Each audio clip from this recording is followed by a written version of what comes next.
বাবা বিয়েতে আয়োজন করেছে 400 জন লোকের। আমি গেলে তো 401 জন হয়ে যাবে। অতিরিক্ত একজনের দায়িত্ব বাবা নিতে পারবে না, তাই যাব না। একটা কোর্স করতে যখন দেশের বাইরে গিয়েছিলাম, তখন রবিন নামের একজন বাংলাদেশি ভাইয়ের সাথে রুম শেয়ার করে থাকতাম। একদিন রুমে এসে দেখি উনি লাগেজ গোছাচ্ছেন।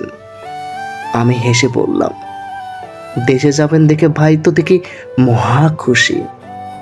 রবিন ভাই লাগেজের চেইনটা লাগিয়ে হাসি মুখে বলল, ভাই 8 বছর পর দেশে যাচ্ছি, মনে তো আনন্দ হবেই।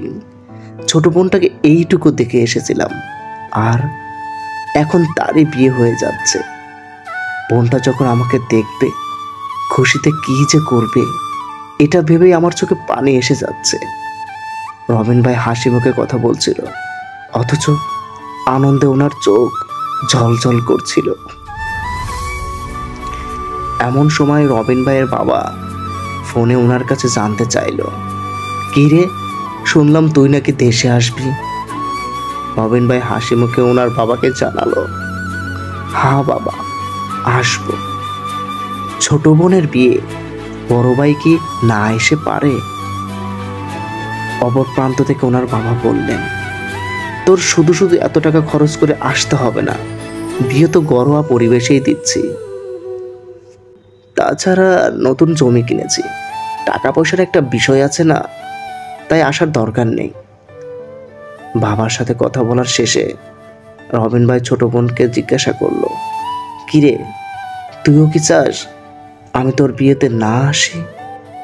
ছোট বোন বলল, এমনিতেই বাবা অনেক টাকা খরচ করেছে, 400 জন লোকের আয়োজনের ব্যবস্থা করেছে, গরু খাসি কিনে এনেছে।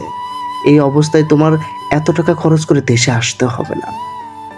রবিন ভাই ফোনটা রেখে যখন লাগেজ থেকে কাপড় নামাচ্ছিল, তখন ওনাকে জিজ্ঞাসা করলাম, ভাই আপনি কি দেশে যাবেন না? চোখের জল মুছতে মুছতে রবিন ভাই বললেন, বাবা বিয়েতে আয়োজন করেছে 400 জন লোকের, আমি গেলে তো 401 জন হয়ে যাবে। অতিরিক্ত একজনের দায়িত্ব বাবা নিতে পারবে না, তাই যাব না।